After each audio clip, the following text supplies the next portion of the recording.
Brûler 1000 calories par jour pendant 30 jours, c'est le challenge que je me suis fixé il y a environ 3 semaines. J'étais pas certain d'y arriver, sinon j'aurais branché la caméra dès le premier jour. Mais maintenant, je suis certain d'y arriver. Je vois dans l'application santé de mon téléphone que je tiens la cadence et je vois des résultats vraiment encourageants sur la balance et au niveau de mon tour de taille. Je brûle mes 1000 calories par jour depuis le 6 novembre.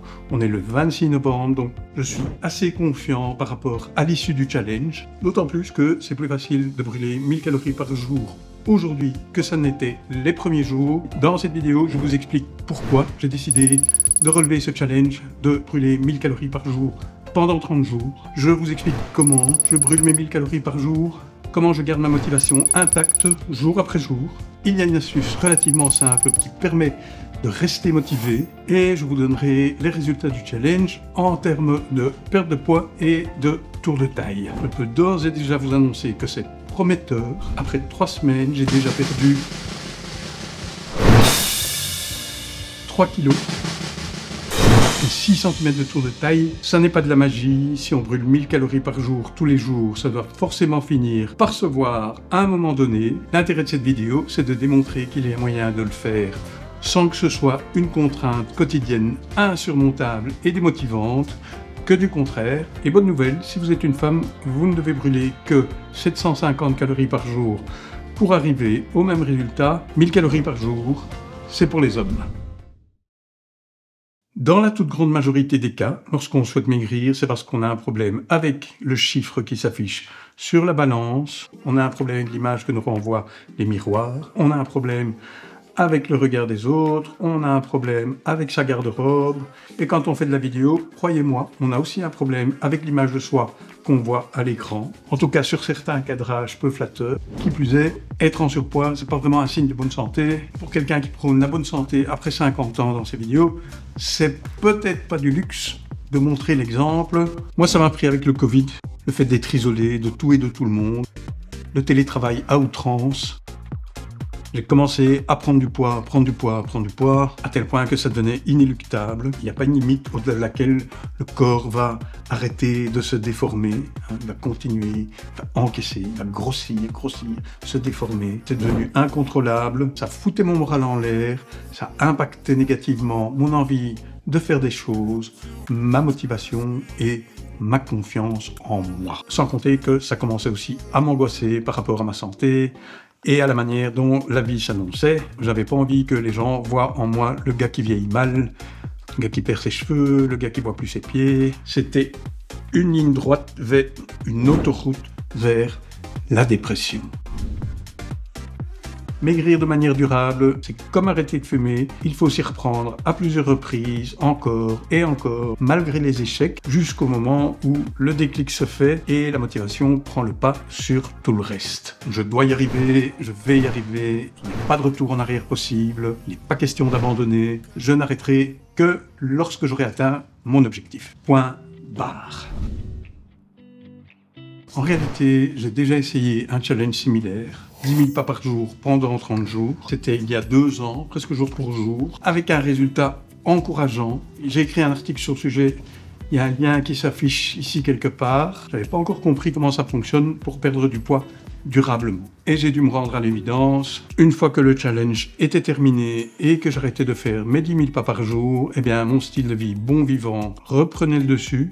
Un verre de vin par-ci, un verre de vin par-là. Et quand on boit du vin, on ne choisit pas forcément les aliments les moins caloriques. Et donc j'ai assisté impuissant, une fois de plus, au verdict impitoyable de la balance et des vêtements dans lesquels on ne rentre plus.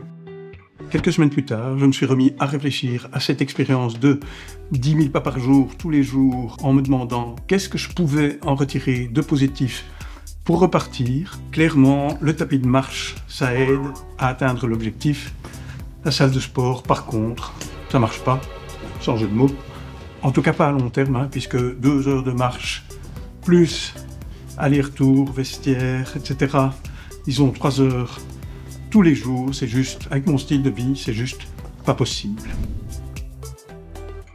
Et donc, j'ai commencé à réfléchir à l'achat d'un tapis de marche pour marcher chez moi, à la maison, qu'il pleuve, qu'il vente ou qu'il neige.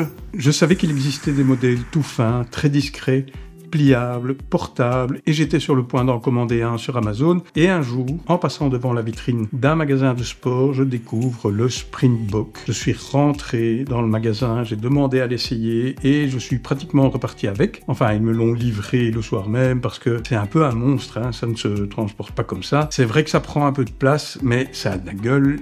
Il n'y a pas de moteur, donc ça ne fait pas beaucoup de bruit. Et je n'ai pas hésité à le placer au centre de mon séjour. Ne fût-ce que pour le design, c'était justifié. J'étais loin de me douter que ce tapis de marche allait bientôt devenir le meuble le plus important de la maison.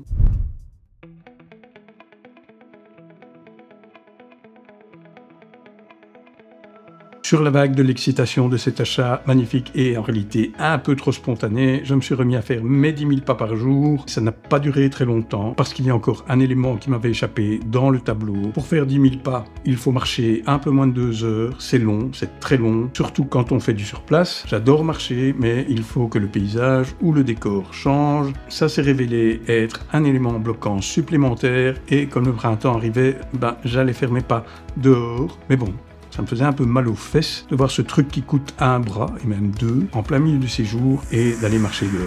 J'ai continué à l'utiliser, sans vraiment compter mes pas ni quoi que ce soit. Je savais que je n'allais pas y arriver. C'était trop long, c'était trop dur. Pour un challenge de 30 jours, d'accord, mais sur le long terme.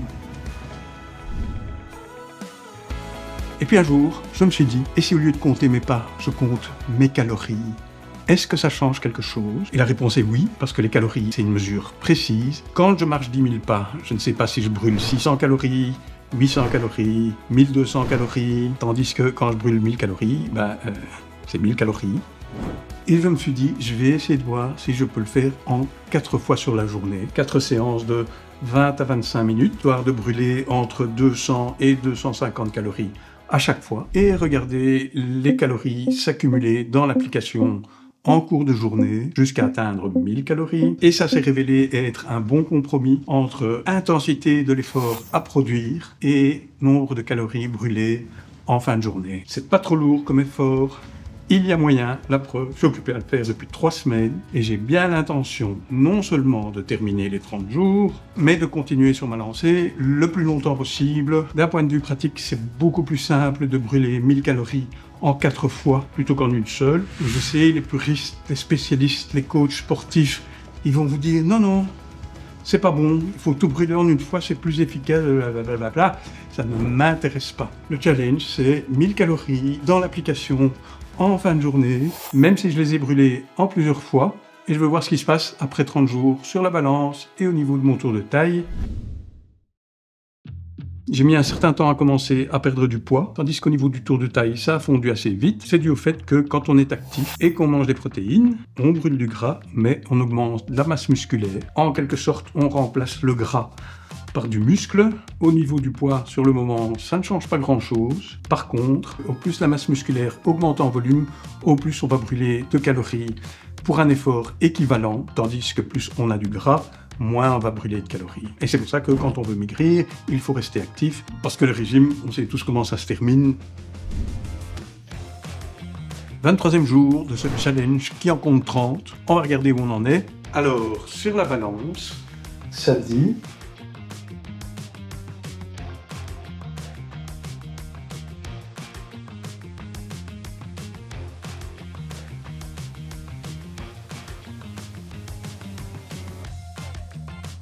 Ça dit pas mal. 87,9.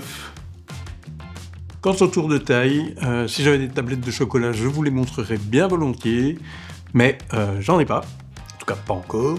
Et donc, je vais garder mon t-shirt, et le tour de taille, le nombril est ici, et on est à 106. Alors, j'ai pas filmé le 6 novembre, mais j'étais à 114, et 114 c'est ici.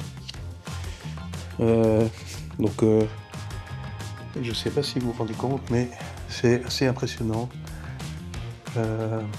en un peu plus de 3 semaines comme différence, et je le sens. Hein.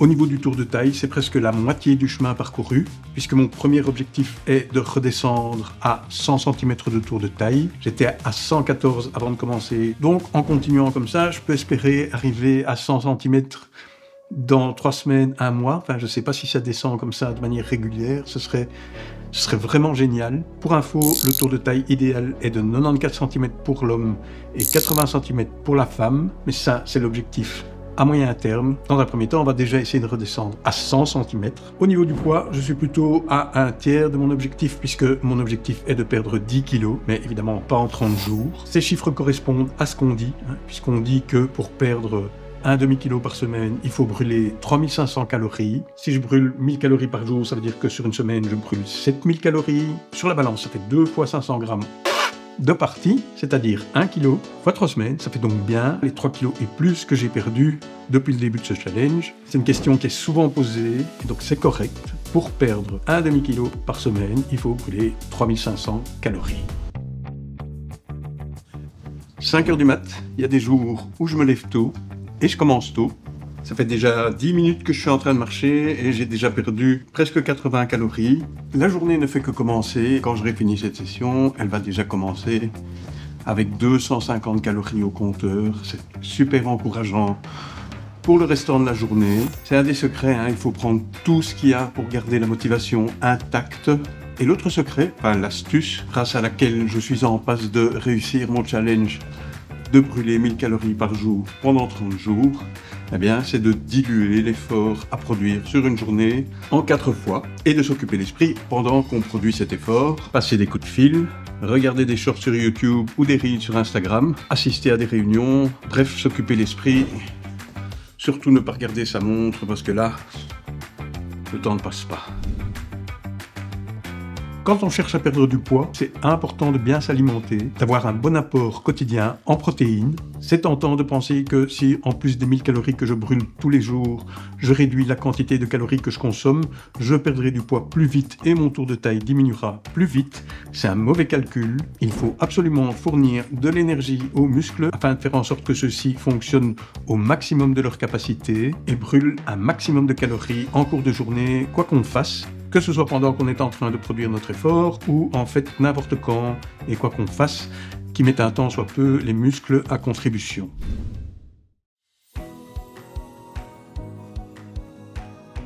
Un autre avantage de compter les calories plutôt que les pas, c'est que les pas à vélo, on n'en fait pas, tandis que les calories, on en brûle. Et comme de temps en temps, je remplace les séances sur tapis de marche par une sortie à vélo. Alors je ne sors pas 4 fois à vélo sur la journée. Si je prends le vélo, il va me falloir un peu plus d'1 h 30 pour brûler 1000 calories. À vélo, c'est pas comme sur un tapis de marche. Lors d'une sortie à vélo, il se passe toujours plein de trucs. Le décor change en permanence, le terrain aussi. Il faut faire attention à tout. Bref, on ne s'ennuie pas comme sur une machine sur laquelle on fait du surplace. Éventuellement, je vais juste faire un petit tour d'1 heure, brûler 500 calories sur le vélo et faire encore 2 séances d'1 demi-heure sur le tapis en cours de journée.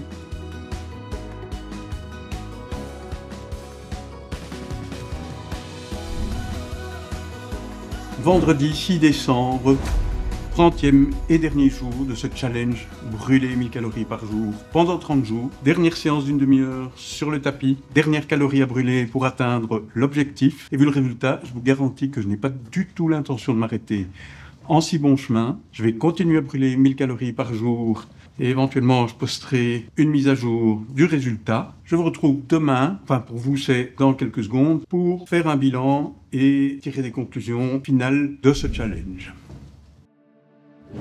Qu'est-ce que je peux en conclure? Que ça vaut la peine de brûler 1000 calories par jour pendant 1 mois.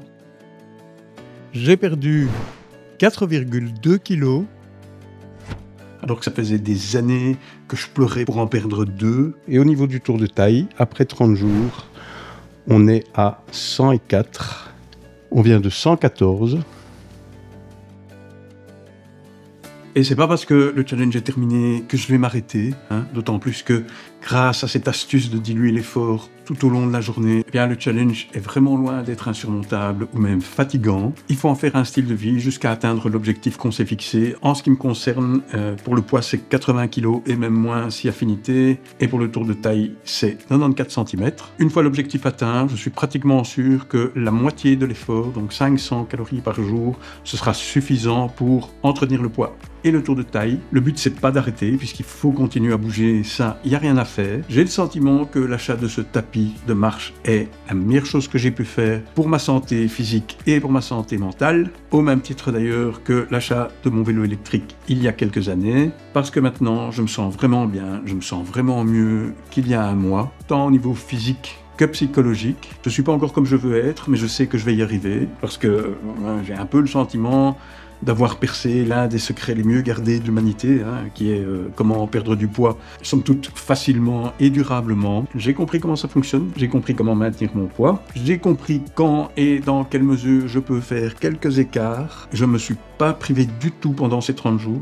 À aucun moment, je n'ai eu le sentiment de mettre ma santé en danger. Je me suis toujours alimenté correctement, j'ai toujours respecté ma fréquence cardiaque cible, puisqu'avec cette méthode, il n'est pas nécessaire de faire de gros efforts physiques. Parfois quelques pics de fréquence en courant, mais négligeables. De toute façon, je cours pas très vite ni très longtemps. J'ai sensiblement diminué la quantité d'alcool que je consomme, et ça aussi, ça ne peut être que positif pour ma santé.